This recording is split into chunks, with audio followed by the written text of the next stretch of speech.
tuned into SEC Sunday Night, part of the Chief Sports Network.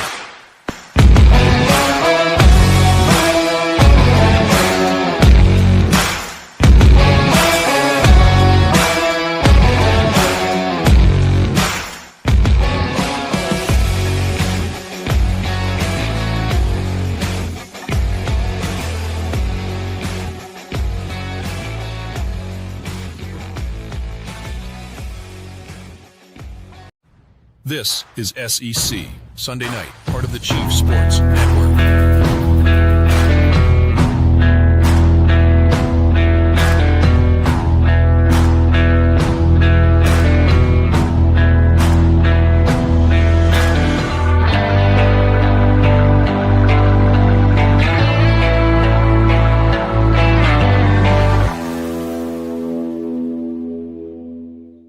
All right, grab a drink and grab a snack. Welcome to SEC Sunday Night. We are live here every week at 8 p.m. on the Chief Sports Network. We're excited that you're here. I'm echoing a little bit over here. I forgot that I have my X account open. Did you get that? Hello. All right, what's going on? Craig, can you taste it, my brother? Can you taste it? We are this close to fall camp.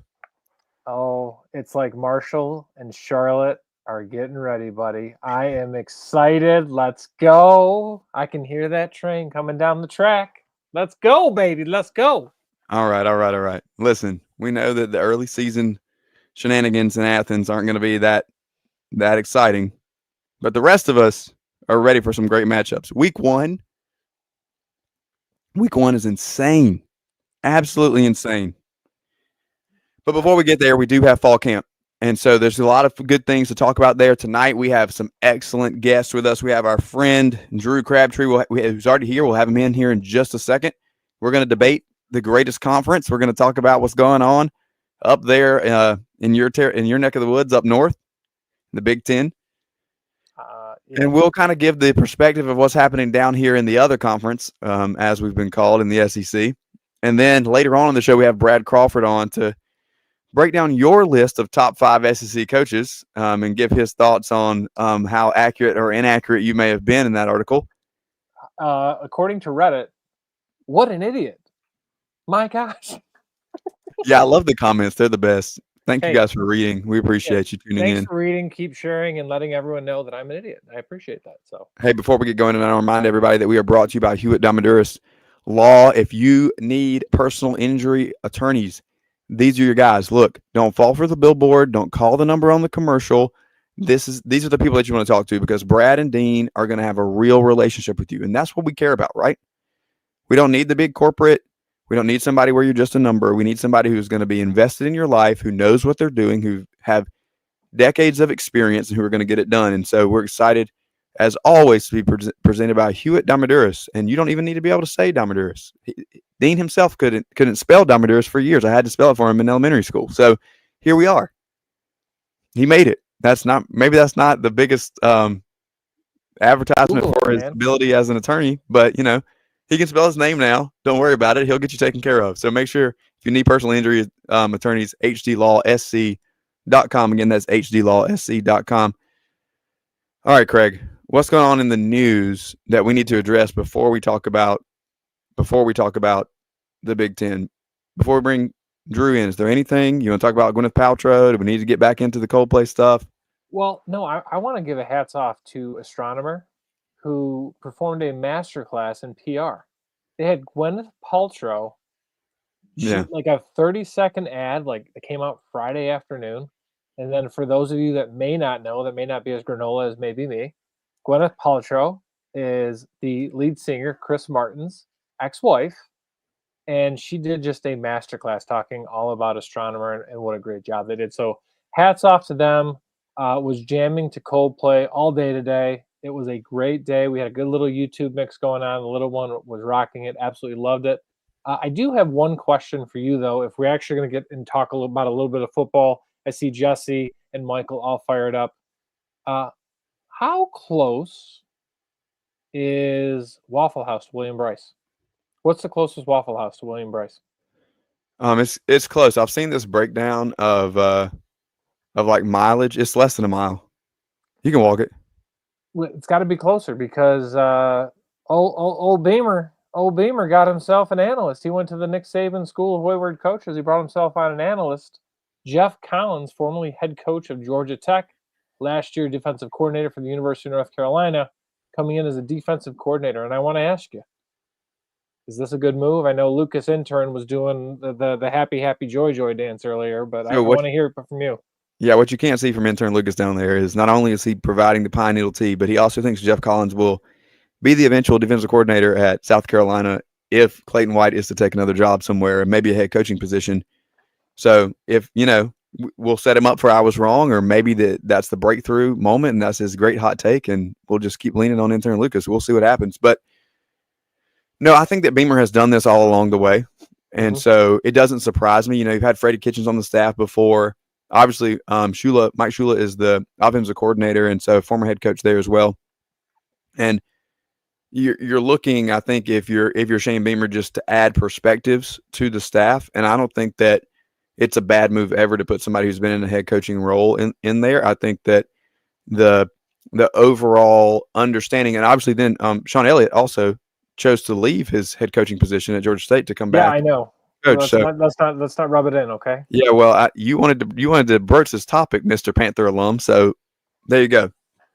I see Jesse over there says Clayton White isn't going anywhere. I don't think that this is much more of a this is not an indictment of Clayton White in that take. It's that if the defense is as good as some expect them to be this year, and I definitely expect them to be really good again, that he's going to get some looks for a head coaching position, and we'll see. Just like Guy Loggins last year. Yep. If he takes one of those jobs, and also shout out to Michael over there, because Bojangles is absolutely right next to Williams-Brice, and that's much more of a deal. However, I will say that when I am in the Carolinas, Mr. Bo is a very, very good choice. Yeah, it's always the top choice.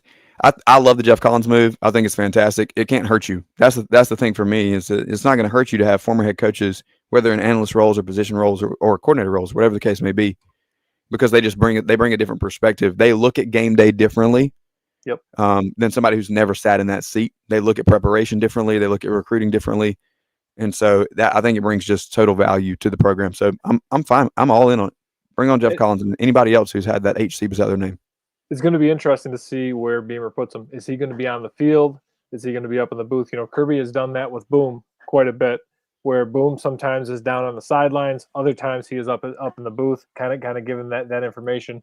But I'm right there. Like, I think it's always a good idea to bring in that analyst, to bring in that extra set of eyes. I was shocked. I absolutely loved what Collins did at Georgia Tech. He did like that 404 brand. He tried to really make inroads with the Georgia coaches, and especially in and around Atlanta. Cannot figure out why that did not seem to work for whatever reason. Like, it just did not translate. But, I have no doubt that he'll be helping the Gamecocks out. And, I think he's had a lot of success as defensive coordinator. He's in Chapel Hill last year. I don't think you can read too much into that. Yeah. His impact up there, that was a sinking ship as it was. So. And it's floating along smoothly now in Chapel Hill? Bill let's not get into that. We have differing opinions on whether or not we should leave Bill Belichick alone. But this is not an ACC podcast or show. This is SEC Sunday Night Live on the Chief Sports Network every Sunday night at 8 p.m. Let's go ahead and welcome in our friend Drew Crabtree, because at this point I feel like we have talked enough about other conferences. Why not add one more to the mix? Drew, first of all, my friend, what's going on? How are you? Wonderful background choice, let me just tell you. Wait a sec. Hang on. Did you have that choice before you saw mine, or was that after you saw mine? That was 100% a reaction to you putting that one up. I promise you that right now. Come on, Cinderella. I thought that was a perfect choice. It was just before midnight. There was so much hope. You can't use Cinderella when you're talking about Ohio State or Georgia. Come on now. Yeah. Yes, I can. Yeah, I'll take that over here. Let me find a Gamecock hat, and y'all can call me Cinderella all you want. There you go. Perfect. If the shoe fits. All right, listen, Drew. We love you, and we want to just chop it up with you, but we really need to get down to brass tacks here, because let me just say this to start off with. the SEC is the best conference in the country, and so we're not going to tolerate any slander or anything otherwise when you come on. I'm just kidding. We want to have a healthy discussion here. The thing that I think about with you, because you're covering Ohio State, but also covering the entire conference, and kind of trying to look at it expanded in that way. Ohio State is one of those teams nationally for me that looks like an SEC team, but is not in the SEC and maybe that's just our perspective. I don't know how you feel about that, but there is a short list of teams outside of the SEC that if SEC fans look at them, they go, yeah, they're built like us. And I think you put Ohio State anywhere in the country and they're going to find success. And I mean, any conference in the country, and they're going to find success. So first of all, let's talk about Tony Petitti. Let's start there. Let's start at the top and we'll work our way down to some individual teams. Is that the top? Well, it's supposed to be the top, isn't it, Craig? If the man wears the hat and he has the title and he stands in that gap, isn't he supposed to be at the top? Sure, if you say so, buddy. So he has some comments this week. Craig wrote it up for us. If you haven't checked it out, make sure you go check out Craig's article. I think it was titled "Why You Got to Be So Mean" or something to that effect. Do you want to correct me? I see you. No, it's why you got to be so mean. The Big Ten and the ACC were drinking the haterade this weekend. All right, so Tony Petitti makes the comments about 6-3 being quote unquote good. What are your thoughts, Drew? Is 6-3 what you need to be successful in the Big Ten? If 6-3 is your benchmark, especially if you're in the Big Ten or even the SEC, you should probably be aiming a little bit higher. 6-3 is a banner year for like Illinois and a couple of others, but like I don't know. He's trying to position a way to justify that the 4 auto the auto qualifiers when the college football playoff eventually expands. And I've said that I'm against it, even if it is, benefiting the team that I've grown up rooting for, because I think the last time Ohio State finished outside of the top 4 in the Big Ten was 2011. And then the time before that was, I think, 1999. I looked it up back when I wrote about it way back when. Now 6-3 is like, it's a good season. It's not like, you should hang your hat on it and make your way into the college football playoff.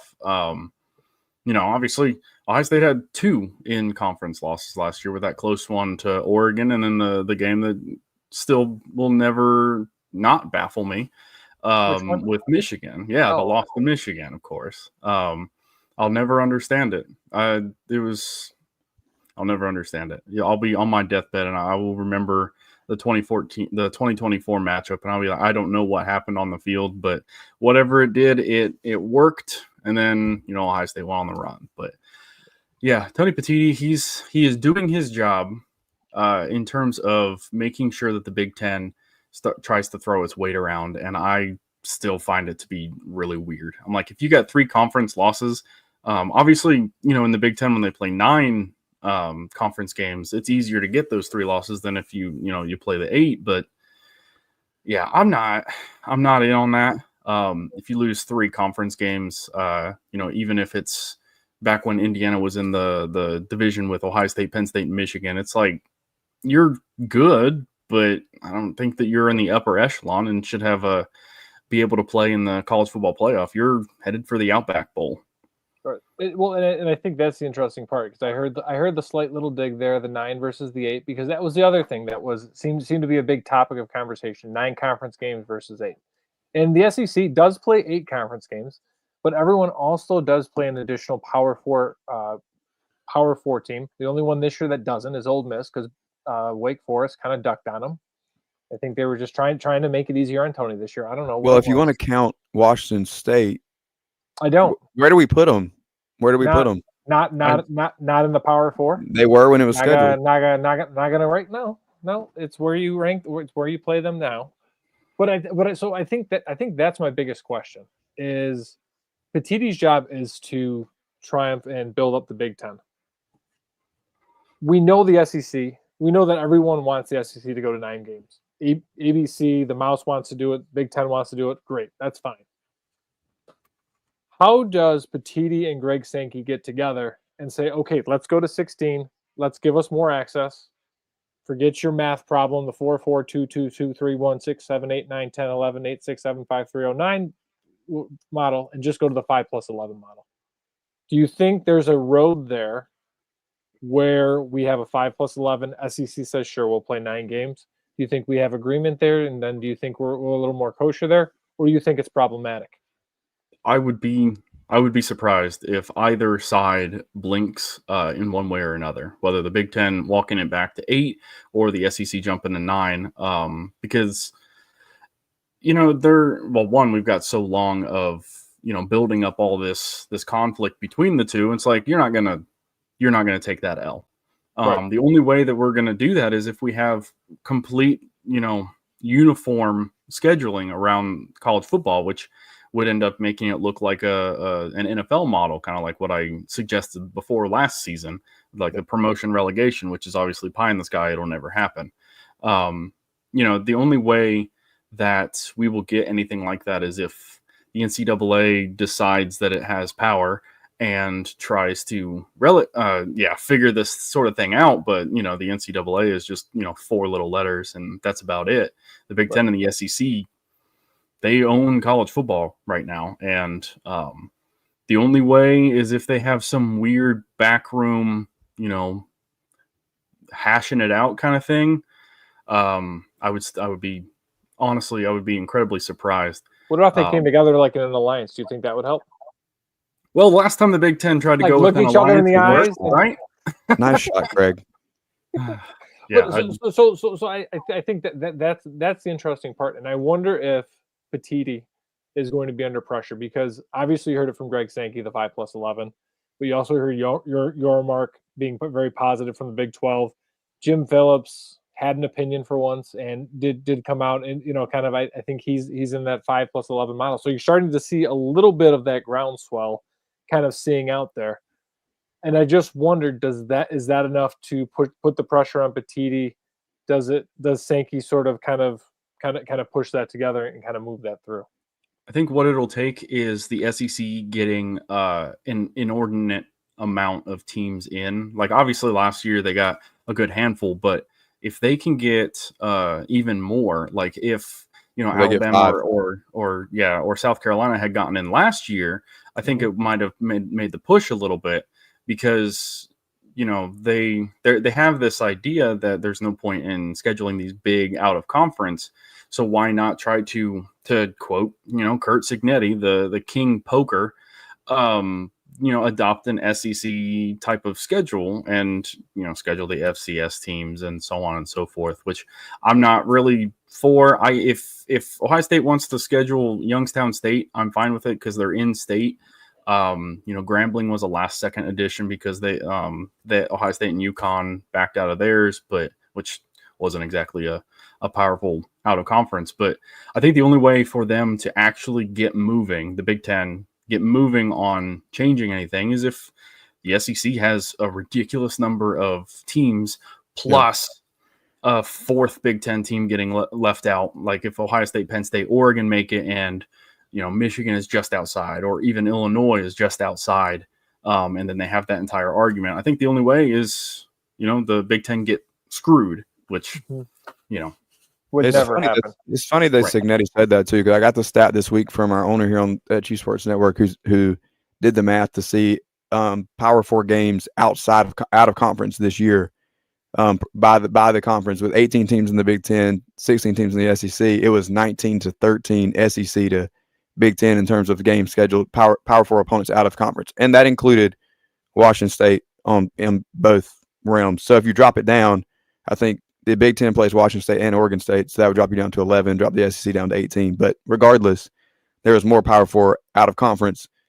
So to me, it's just, you're right, Signetti is the king poker, but maybe didn't do his homework enough to figure out that there's more out of conference Power 4 scheduling happening in the SEC as well. And, maybe he pushes back with, well, you have an extra game to do that with because you're playing 8 conference games, and that's where we go with the conversation. Right. But as far as coaches go, in terms of commenting from one conference to the other, I think James Franklin's comments are more of the interesting ones. So I think we have that video, Lucas, if you want to go ahead and throw that up for us really quick. You're welcome, Drew. on a national level, in my opinion. Coach, what?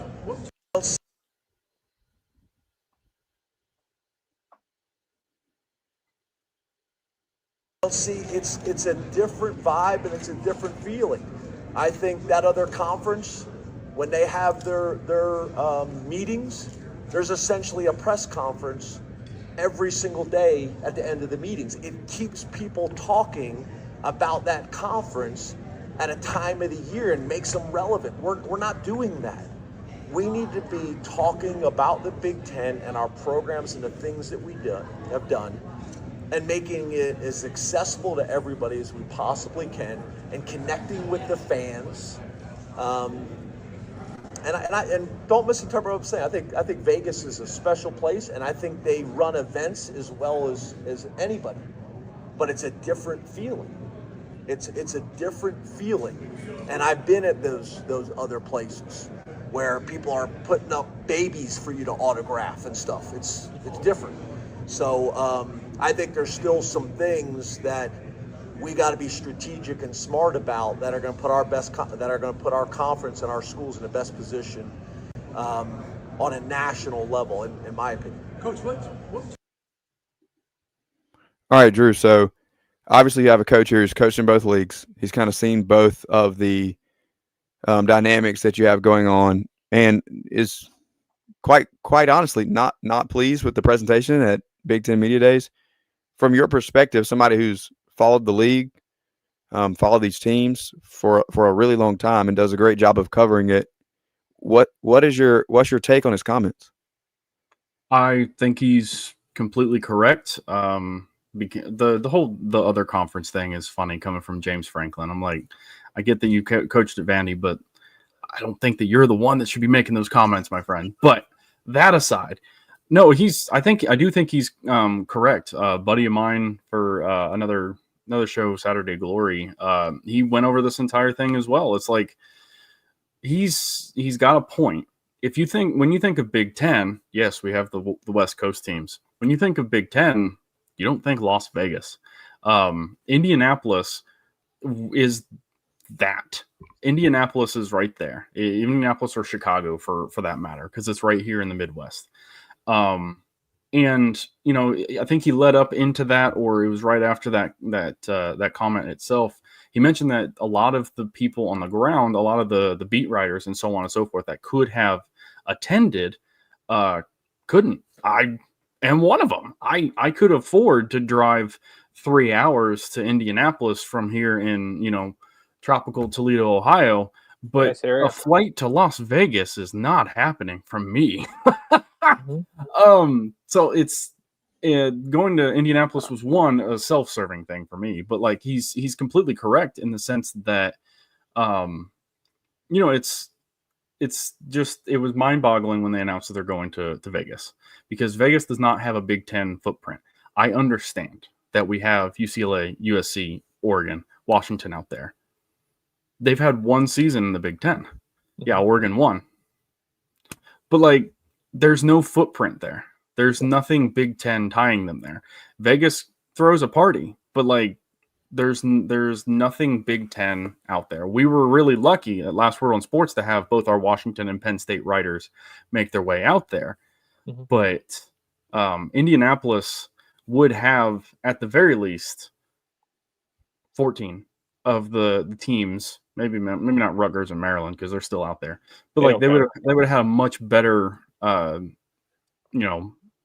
attendance by like beat writers and fans and so on and so forth. So I completely agree with James Franklin. Chalk that down once. And that was a surprise for me, because he basically talked about it. He was like, basically they're tucked in the back corner of the hotel. Like it's kind of like an afterthought. There's no St. Elmo's. What was it with the cocktail sauce and the shrimp? What did it cross in Indianapolis there? What is that? It's not St. Elmo's. I don't know. There's a steakhouse in there somewhere fancy. But no, I to me it's Chicago. To me it's Indianapolis. That screams Big Ten. And if you're going to placate to the West Coast, go to Seattle or go to LA. Like, right. You don't have a team in Las Vegas.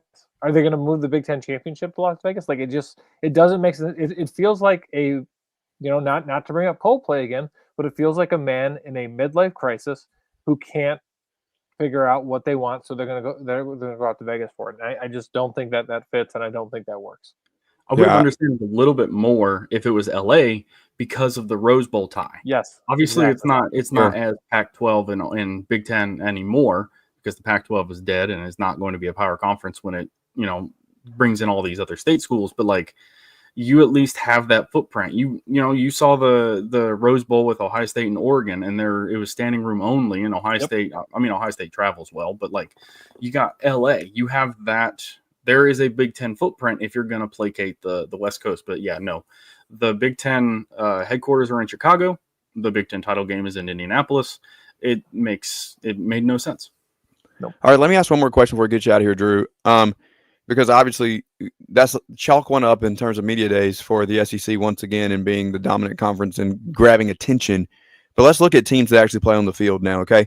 So beyond Ohio State and Penn State, who I think everybody has as national contenders coming into 2025, one of the arguments that can be made conference versus conference is going to be depth. And I think that's always the core heartbeat of these debates is which conference has more quality teams. And we've tried to have this discussion in terms of can bowl season help us determine that. And I don't think it's a good indicator because especially at this point, there's so many opt-outs and you don't know who you're going to get and who's going to be there or whatever. Should we have an SEC Big Ten challenge to let them just match up in the middle of the year? Or are we just going to compare numbers back and forth? But ultimately, I think the biggest metric that we look at now is going to be how many teams are going to make it into the college football playoff. And so for you, beyond Ohio State and Penn State, how much drop-off is there behind those two teams? And who else do you tag as somebody who has a chance of making a run at the postseason? I would say that Ohio State, Penn State, then you've got I think there's a little bit of a drop, and then you hit Oregon. Oregon's going to be replacing a lot, but they recruit as well as anybody. I do respect Dan Lanning, even if he's a bit annoying. They have what it takes, I think, and Decorian Moore is going to be a dog. But you got Oregon. I think Indiana is probably going to be all right because of their weak schedule. Michigan going to be led by the defense again, and then Illinois. I think Illinois will be better than what people think. Yeah, I mean, no Maple Missile. Craig pointed that out for us in the notes here. I can see it. We'll see what Indiana does. But beyond the top two, we're going to have to wait and see what happens on the field. Again, Drew Crabtree from Last Word on College Football, Last Word on Sports. You can follow along with him to get your coverage of Ohio State, get your Big Ten thoughts, Cincinnati Bengals as well, and make sure that you're following along with Drew so that you can catch up with all of that. If there's somebody that we love that's outside of the SEC, put this guy in the basket, okay? Now, it's time for us to catch a break. Drew, thank you so much for being with us. We'll be back in just a minute again on the TriFit Performance guest line. Let me remind you that TriFit Performance in Lexington is your one-stop shop for physical therapy and for overall performance. Mitch is there, and you need to give him a call. You need to hit him up, shoot him a message. TriFitPerformance.com is going to help you, whether you're an athlete who's in training or you're rehabbing an injury or you just want to get more active in your life, whether you're a runner, a swimmer, a college athlete. Go see Mitch at TriFit Performance and Physical Therapy, TriFitPerformance.com. We'll be right back on SEC Sunday night, and we'll have Brad Crawford here to break down the top 5 coaches in the SEC. We'll see you in a minute. When playing sports, you want a coach that will fight for you. At Hewitt Diamaduros Law Firm, we've got your back. Whether it's personal injury, insurance disputes, negligence, or wrongful death, our team delivers exceptional legal services that makes meaningful difference in the lives of the individuals and families we work for. Visit hdlawsc.com. hdlawsc.com. Hewitt Diamaduros, we're on your team. Oh man, the building is on fire. Emergencies and accidents happen. When you're in the middle of a fire or water event, all you want is for things to return to normal as soon as possible. Resto Pros of the Midlands is with you, guiding you through the process and working with you to get your home or office back in working order. They'll answer your questions, discuss procedures, and can act as your advocate when it comes to processing your insurance claim. Resto Pros Midlands SC.com. Open 24/7 when you need them. Quality that is guaranteed. At TriFit Physical Therapy and Performance, we believe true health and peak performance start with personalized care. Whether you're an athlete recovering from injury or just chasing your next personal best, we're here to guide your journey. With expert coaching, hands-on therapy, and transparent cash-based pricing, you get the care you need without the insurance red tape. One client drove 100 miles just to see us and said it was worth every mile. Contact us at trifitperformance.com or 803-353-5619. TriFit Physical Therapy and Performance, where recovery meets results. Yo, what's up? Baby, let's go!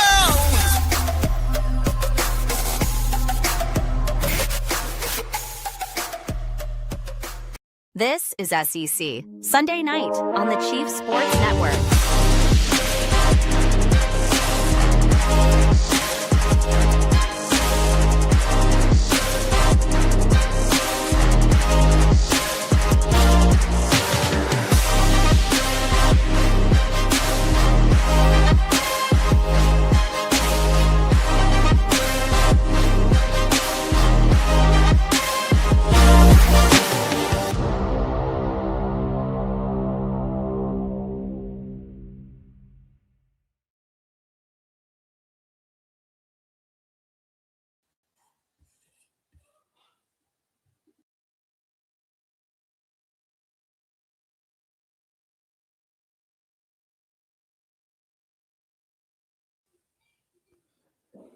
Welcome back to SEC Sunday Night here live on the Chief Sports Network every Sunday night at 8 p.m. I'm here with our friend Brad Crawford, who many of you probably saw with JB on his other Gamecocks earlier this week. But if you are a fan of SEC Sunday Night and have not branched out to the rest of the Chief Sports Network, then we want to welcome Brad here tonight. We're excited about the season that's coming up.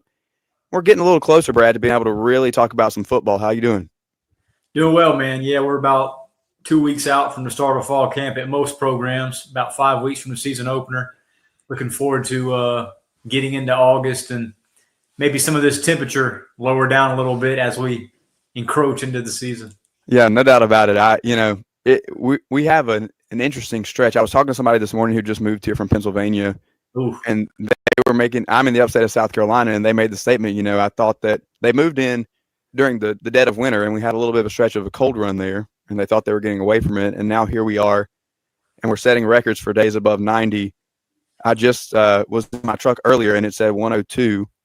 And so I think that we're gonna top 100 here in the upstate for a couple of days this week. What about you? Are we triple digits or sticking it in the 90s? In Fayetteville, I've been getting my daily workouts in at like 6:30 a.m. and it's still swamp butt at 6:30. So yeah, it's been crazy hot here in the Eastern Carolina.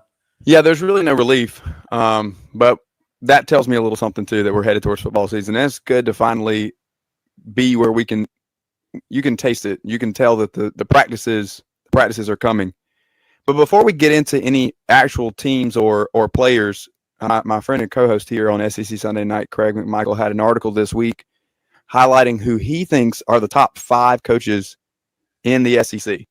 Yeah. And so I'm going to give you those 5, and then we'll take a minute just to kind of pick that apart and see if we agree with them or if there's anybody that we would find and replace in that group. So at number 5, he has Eli Drinkwitz coming in based on the job that he's done at Missouri. Now, I'll just give the backstory here that Craig and I both think that if the Florida job opens, that Drink should be candidate at number 1 that gets a call from Gainesville. But we'll see how that goes. Obviously, it's a less with more type of situation in Missouri, but now they seem to be, in terms of finances, playing with the big boys. Not to mention, I mean, 2 years ago, him beating Ohio State in the Cotton Bowl was a career win for him. And then we saw at Ohio State with largely that same roster did last season. So that's not a bad pick at number 5. Yeah, I mean, if we look at it from an entirety of the SEC standpoint, to be honest with you, if there's one team that I feel like doesn't really fit, it's Missouri. Yeah.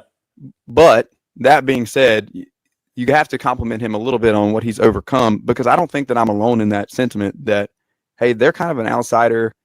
You don't really know what you're going to get sometimes, and you have to be able to be competitive at a different level when you're in Como than you do if, say, you have a script A or a G on your chest. So I don't hate it.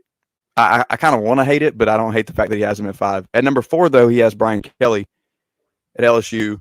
Obviously, still looking for something breakthrough in terms of the national championship deal there. The problem, I think, in Baton Rouge is that your last 3 coaches have won it, so the expectations are there. And of those coaches, is Brian Kelly the best? I don't know. Like, what do you think about having Brian Kelly coming in there in that top 5? And is 4 too high, too low? Where do you put him? I've got Brian Kelly at number 3 in my personal rankings, probably higher than most.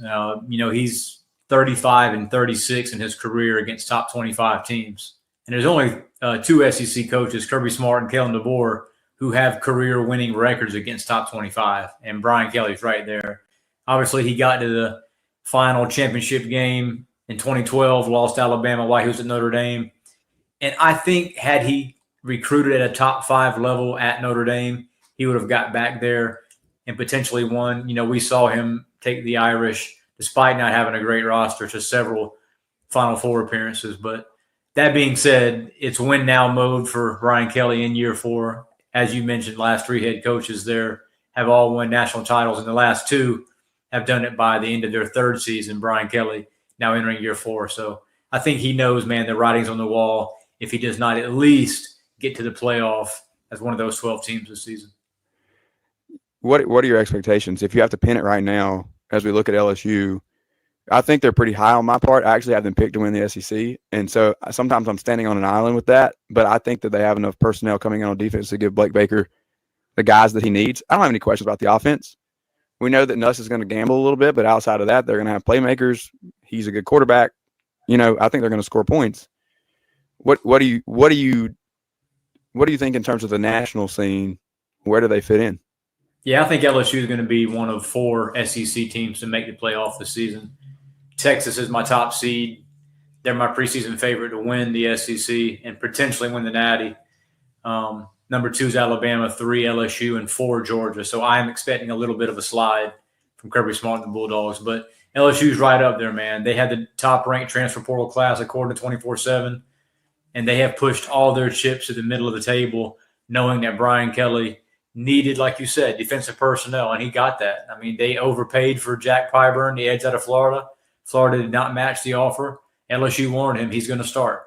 They've got Weeks back at linebacker. Harold Perkins now, a year removed from a knee injury. He's back to full strength. And, oh, by the way, after the spring game, they needed a starting safety, so they pulled Houston's best player off defense and A.J. Halsey and got him a former All-Big 12, hard hitter in the secondary. So LSU is loaded at every position. They may have the top pick in the 2026 NFL draft in Garrett Nussmeier. And I think anything less than 10 wins for LSU would be a major, major disappointment. Yeah, I agree. At number 3, though, we begin to see a little bit of Craig's opinion come in. I can see where he's making the argument here, but he has Lane Kiffin at number 3. Mm-hmm. And I think as you're looking at what Lane has been able to do in terms of talent acquisition and putting people into place, I see his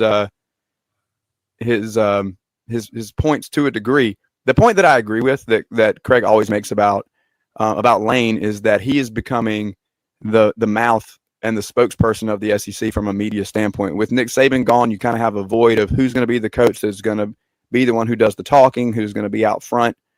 And some people will look at Kirby for that, given the accomplishments, but that's not really Kirby's style. And so he'll say what he needs to say when he needs to say it, but he's very much focused on Georgia football. Lane will talk a little bit more about the entirety of the sport, the conference, the country, and those types of things. And so I think that does elevate him in terms of where we think about him in terms of prominence, but maybe not in terms of his accomplishments as a coach. I wouldn't put him in my top 5. I had Lane Kiffin at number 5. I would not put him top 3. I think top 3 is sort of saved for elite head coaches. I don't consider Lane Kiffin part of that pantheon yet. Sure. Because you can't, lose a game as a 3-touchdown favorite at home to Kentucky and be amongst the elite. The guys that have ahead of him, they don't lose, games they shouldn't with a better roster. And last season, it's the best roster that Lane Kiffin's had in his entire coaching career. And the schedule set up for success, but he didn't get there, man. Lost to a 7-5 Florida team on the road, lost Kentucky at home, and didn't make the playoff because of it. And we saw how many draft picks Ole Miss produced last year, including first-round quarterback. So Lane Kiffin's not top 3 to me, but I do believe he's a top 5 SEC coach. Speaking of quarterbacks, Austin Simmons comes in, and we've talked a lot about him maybe being under the radar type of guy in the SEC this year. At 19 years old and in the master's program, you got the physical tools. I said last week, though, I think that obviously you're going to start for Lane Kiffin, then you know that you have physical tools. And he's proven in the classroom his mental ability. So I think he can retain information. It's the processing speed and the clutch gene that we don't really know. And we got a taste of it against Georgia last year, obviously. But for me, I'm going to need a bigger sample size than that. But I am carefully watching Austin Simmons to be one of the breakout stars of the SEC this year. Do you think that Ole Miss can make a run? I know you just gave your top 4 SEC teams in terms of the playoff, but where do the Rebels factor in terms of pushing somebody to break into that group? I think they could beat one of those 4 teams on any given Saturday, sure. But I don't see Ole Miss, challenging for 10 wins this season. Austin Simmons is a guy that, he ditched baseball for likely a future NFL career a couple of years ago. He throws a 94-mile-an-hour fastball, but he gave up baseball to focus on football. And there's a reason Lane Kiffin did not go portal with a quarterback this cycle. They spent a ton of money on other positions, man, but he's confident that Austin Simmons is going to have a big year. I'm kind of questioning that, not because I don't believe in Austin Simmons, the player, but I don't think Ole Miss is going to have a run game. And, outside of maybe Caden Lee at wide receiver, there's some questions there for me that, they didn't sign as many top-end guys as far as pass catchers as they had the last couple cycles. Yeah, they've been really loaded in terms of that talent on the perimeter. And I agree with you. I mean, Caden Lee's great, but just going off of how many weapons that they had last year for Jackson Dart. And the running game is a question for me in terms of, honestly, Lane's commitment to it to begin with, but that's another argument for another day. At number 2, we have Steve Sarkisian, who this year is going to have I think the best roster in college football. What can they do with it becomes the question. And I think, can he earn that number 2 spot by taking them to a national championship is really the question for me. I don't have a ton of pushback with him being in that slot, given where they've been the past couple of years. But I think that if they don't get it done this year, then we need to have a few questions about what can he do with the talent that's in front of him. Yeah, I've got Sark number 2 in my SEC top 5. He's the only coach in college football in Power 4 ranks that have gotten to back-to-back semifinal games. And really, had they had better red zone execution, Texas that is, the last couple of years, maybe they would have had a title to show for it. But I think now with Arch Manning, they're going to be a little bit more balanced. Trey Wisner, I mean, he has a chance at running back to be like week 1 college football star. If he goes out and has, 215 rushing against a brand new Ohio State defense, then he's the early front runner, not Arch Manning. So I think much of the offseason focus has been on all those playmakers offensively, but man, Texas has 2 future top 10 picks on defense too, Colin Simmons and Anthony Hill. Those guys are going to be early day 1 draft picks. This Texas defense, man, I think will be the best in college football, and that's part of the reason I have them winning the SEC. Yeah, I agree that the defense is really what sets them apart. But for some reason it's not talked about. Like when we dig in a little bit, people want to say, yes, the Texas defense is a top 5 defense in the country, but I don't see that on the forefront. And maybe that's just the Arch Manning factor, like you say. All right, number 1, I think there's no argument here. Kirby Smart comes in at number 1 on the list of SEC coaches, given the national championships and the overall consistency over the last decade in Athens. So if you have pushback to that, then feel free to give it. But given that you don't, where do we see Georgia this year? You have them as the 4th team in the SEC making it into the college football playoff. Yeah. Where do they slot? The one thing I have about this top 5, I didn't hear Kalen DeBoer's name, and I agree. Yeah, he was in my top 5. He's number 4 for me. I'm not selling all my Kalen stock after 1 year. 15-3 against top 25 teams in his coaching career, and he had won 11 straight against ranked teams at Washington. He was not getting the talent that other top 15 programs had. Obviously, Michael Penix has a chance to be a rising star for the Falcons this year. Good quarterback development there. And I still think Alabama in year 2 under Kalen DeBoer is going to be one of the America's, surprise teams. And that's kind of crazy saying that about Bama, because that's something that we haven't been able to use with the Crimson Tide the last 2 decades under Saban. But I just think that they're going to be much better suited now that DeBoer has his right-hand man, Ryan Grubb. But getting back to Kirby Smart, he's number one on my list. I think he tops national coaches list too. One of only, I guess, 3 active coaches right now with a title to his name, him, Dabo, and now Ryan Day. So rarefied air there, but Kirby Smart has to be able to change a little bit. We saw Nick Saban, his adaptability was great at Alabama. Kirby Smart, we saw last season, that pro-style offense under Bobo just got really stale. And when they turn it over and don't have chunk plays, they look really average on that side of the football. And we saw it against Notre Dame. They couldn't block, and Gunnar Stockton, felt the brunt of that. So 4 new offensive linemen for Georgia. That's part of the reason I see a slight step back. And when I say slight step back, I'm saying 9-3, 10-2. Yeah. But I can't guarantee that a 3-loss SEC team gets in the playoff. Yeah, I have them at 9-3 as well, and I think that it'll be interesting. I think that the chemistry between Bobo and Stockton is something that I'm watching because I think it can really be what puts them over the top. I also think there's a chance that Nate Frazier breaks out if those 4 offensive linemen come together and is one of the SEC's leading rushers, and then we're back in a different era and a different conversation if that's really what happens. On the Alabama front, I agree with you that Ryan Grubb coming back is huge for Kalen DeBoer, and I think that it's going to make a difference this year. My question is, how confident are we in Ty Simpson? We had Max Chadwick from College PFF last week, and he was extremely confident in Ty Simpson. I've been on the record saying that I'm not going to put it past Keelan Russell to start before the year's over with, and that's where I'm a little up in the air about where we're going to land with Alabama this year. I have faith in their defense and in their skill positions on offense as well, and so I think that it all comes down to the most important position in football. What do you think about the Tide in terms of the quarterback position? Yeah, I think if Keelan Russell plays, that would be out of necessity that the staff feels, he's going to portal after the season. I think right now he's number 3, Austin Mack's 2. I was actually surprised, man, that they were able to hold on to Austin Mack after the spring cycle because I thought once Ty Simpson pretty much got the QB1 designation, Austin Mack would leave. Like, what do you mean I lost a second straight quarterback? But, they kept him, and he's a very good player. Washington liked him. They signed him under DeBoer out there. Ty Simpson, that's kind of the $1 million question. I expect him to be serviceable. I don't expect him to win a ton of games with his arm. I don't think Alabama's going to have to ask that much of him the way they had to do with Jalen Milroe. But I do think they're better as a passing team with Grubb in tow and Simpson now because Jalen Milroe, after the first read was covered up, man, he wanted to run the football. And that resulted in big plays every now and then, but it also stunted the growth of guys like Ryan Williams and some of the other receivers out there. Bama's loaded at that position. Isaiah Horton, big pickup from Miami. Had a Miami source tell me a few weeks ago that, he took more money to go to Alabama. We wanted to keep Isaiah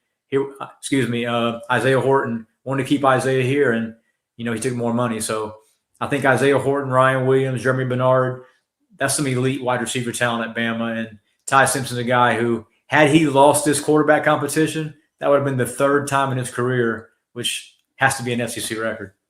Yeah, absolutely. And I think it makes sense that he's going to land there.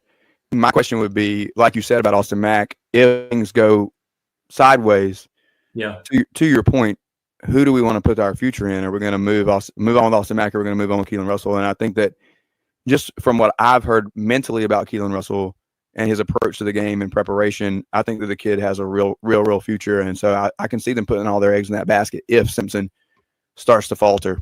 Yeah. Okay, like you said, we're headed into fall camp, so let's wrap it up here and just look at what's upcoming.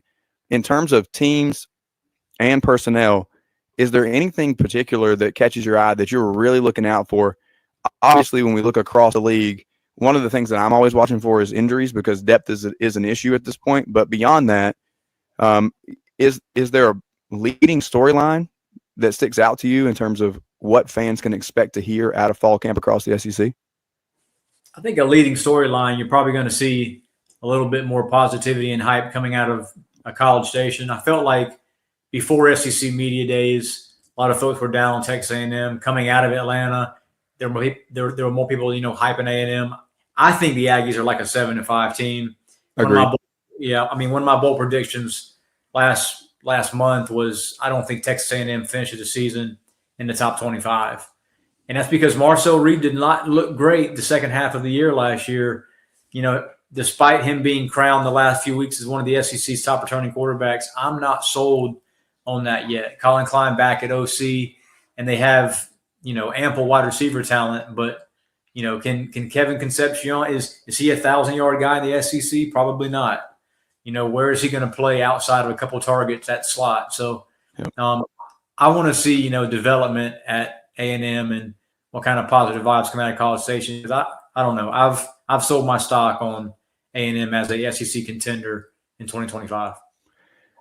Yeah, I agree actually, and I think that they just kind of slipped back into what we've expected to be Texas A&M, which is 7 or 8 wins. Anything just from a South Carolina perspective, the Rasul Faison thing is still kind of a lingering question, still kind of a lingering issue. Do you have thoughts there in terms of when or how or where, and what happens with the Gamecocks running game if he is booted out to the NFL? I think that Lenore Sells is going to probably throw it 400 times this year. And, I mean, maybe that might work out well for Gamecocks offense, but they put a lot of eggs in Rasul Faison's basket this spring. And I know I've said on the record several times, other analysts have disagreed with me, but I've got it from several good sources that the teams that wanted Rasul Faison were not confident that he was going to be deemed eligible. South Carolina staff was. And here we are in late July. He still has not been cleared yet. Now, as of SEC Media Days, Shane Beamer expected to hear from the NCAA. They have not heard that.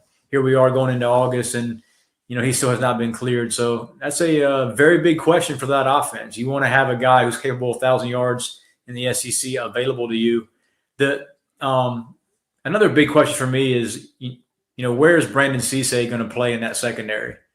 I think he was the portal gem signing of this cycle. I said it back when he committed. I guess it was in April. He was maybe an undervalued guy nationally, but I watched a lot of NC State, ECU, UNC football, and he's been a baller the last year and a half.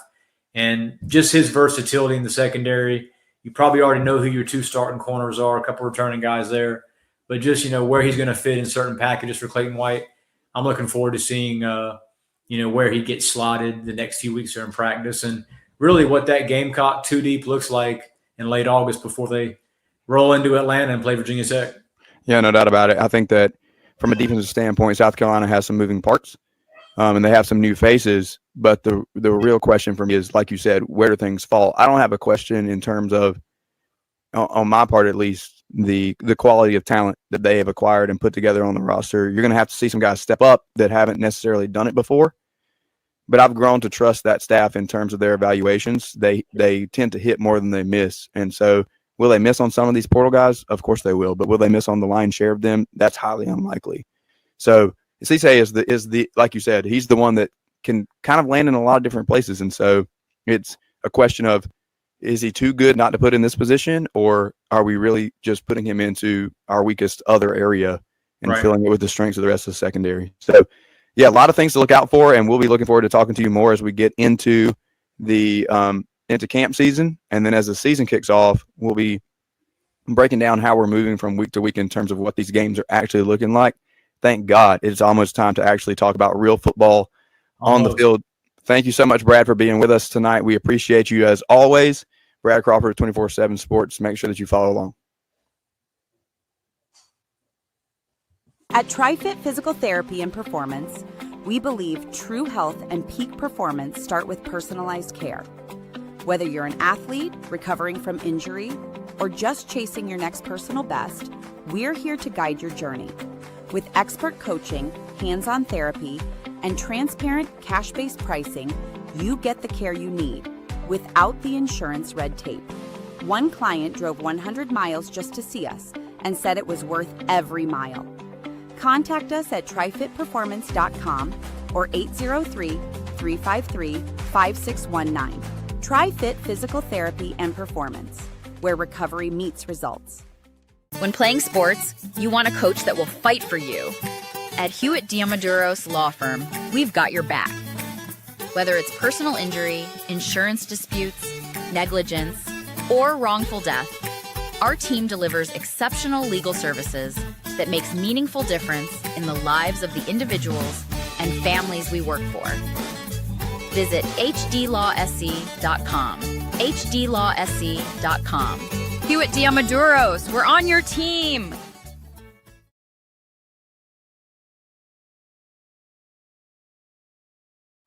This is SEC, Sunday night, part of the Chief Sports Network.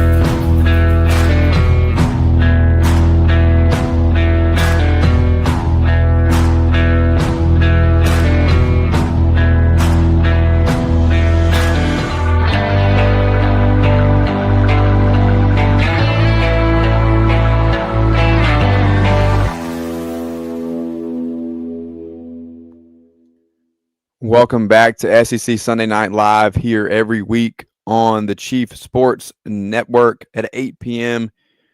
Again, thank you to Drew Crabtree and Brad Crawford here this week with us on the TriFit Performance guest line. Go to trifitperformance.com and make sure that you take care of all of your physical therapy and performance needs. Also, want to remember that if you need anything, if you need to mount a defense for personal injury or insurance disputes, or any of that, $58 million in verdicts and settlements for Hewitt Domaduros, hdlawsc.com. They'll mount a great defense for you, as I suspect one Craig McMichael is about to mount for his top 5 coaches list. Craig, the floor is yours. As we move into our last word, let's just hear it. Who's about your top 5? Yeah. Okay. First off, Lane Kiffin is number 3. What has Ole Miss done since? I'm sorry, before Lane got there? We got double-digit wins. So I'm sorry, Brad. No, thank you. Also, Kalen DeBoer is such a big-time winner. What happened against Oklahoma and Vandy? That's why Kalen was honorable mention. Also, honorable mention, Josh Heupel. Josh Heupel probably been in that top 5 if we were making this list back in December. A blowout loss in Columbus, and then losing Nico, put him down. Finally, who else made honorable mention? Shane Beamer, baby. What does he do now with some expectations? He's got Lenoris, lots of expectations there. What happens with it? So I think I actually think Brad and I weren't too far off, but I did have to get after him a little bit with Kalen DeBoer. There's a lot of Kalen DeBoer love, a lot of Alabama love. I heard it a lot on Reddit this weekend, but that's why he was honorable mention. Yeah, I can't lie. I think I would have had Kalen DeBoer in my top 5 as well. Yeah, what a shock. Like I said, I think I would have bumped Lane just based on accomplishments. I get what you're saying, though. I can understand the perspective of taking a program like Ole Miss somewhere that they've never been before, and if he continues to be consistent in this mode, especially if he makes a playoff or two, then we're having a little bit of a different conversation. It's the same conversation you can make for Drink, whereas I don't necessarily like what has Missouri done really nationally, but it's Missouri, so. Yeah, well, Rob, unlike some people, I can look beyond the logo. You know, I can see more globally, and I can think about it in more broad terms rather than right. Just We look logo. right past Athens to Oxford and Austin, and then beyond that, it gets a little blurry. Everyone's shocked that was my top 3. It was just shocked. Yeah, not at all. Your top 3: Lane, Sark, Kirby. Okay, let me ask this question before we get out of here. Have you seen what do you do right now? Because I have the shakes because I'm ready for football so much. Like, what is your go-to in terms of feeding the appetite of the football fan? Are you fiending for it a little bit? Do you feel like me? Because I feel like I'm just jittery. Well, I did it behind me tonight. I knew Drew Crabtree was coming on, and I love to poke, so I had to put some stuff up there. But that's all I'm doing is I'm running my mouth, kind of chatting, looking to kind of pick these little fights, try to have some arguments, try to have some fun. Have you gotten into old games at all? Did you watch that game, or are you just putting it back there to talk junk? I'm more just putting it on there to talk. I will hit up a game here and there. I love how they throw them on YouTube, like 30 or 60 minutes. You can watch a whole game. I will do that from time to time, but honestly, I'm ready to kick. Yeah, I watched 3 or 4 games this weekend. Just kind of looking back at last year, doing some quarterback breakdown as we kind of talk about that a little bit, just looking at some of these guys, especially people at the top that we got good tape on, like Nuss or Lagway or Lenore Sellers, where you have some consistency to be able to look and see, like, we can read and try to digest everybody else's pros and cons list all we want, but I'm just going to look at the tape at the end of the day. And so for me, Netflix has done a great job of feeding our appetites in the past few years. And we've gotten these quarterback and receiver series that have given us a behind the scenes look, and it really feeds my football appetite. I love that documentary style. Mm-hmm. So Netflix has the recipe for it, I'm sure, for sure. Yeah, and so we got the NFL version, which is quarterback, a little early this year because on August 5th, Netflix will release SEC football any given Saturday which goes behind the scenes with SEC teams in 2024.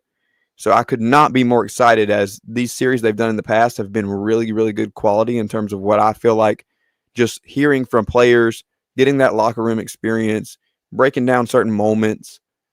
And on the cover art of this, you get names like Garrett Nussmeier, Arch Manning, Lenore Sellers, DJ Lagway. And so I'm excited to see what they looked at and exactly how much we're going to get from each team, who gave them this more access than others, and what of fuel are we going to get moving into the 2025 season, where we're going to be pulling for guys maybe we weren't pulling for before. So I think what Netflix does is they do a really good job of bringing the periphery out and then having them focus on a topic. I think they did this with Drive to Survive with F1. I think that was the pandemic winner. F1 was the winner. Everyone watched that and wanted to come in. For you and me, it's going to be like, cool, we're going to get to see something. I don't think it's going to be that level of access that we're going to need. I think it's going to be just kind of like, hey, cool, like this is something to fill time. It just whets our appetites, and I think it's the perfect filler, because here we are about to hit fall camp, and we're going to get some tidbits here and there, but it really gives us a little extra.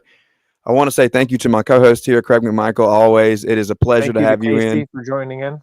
Shout out to the chat box. A real shout out to Michael Lynn, who has been very active tonight, and so many of you others who have been active in the chat box tonight.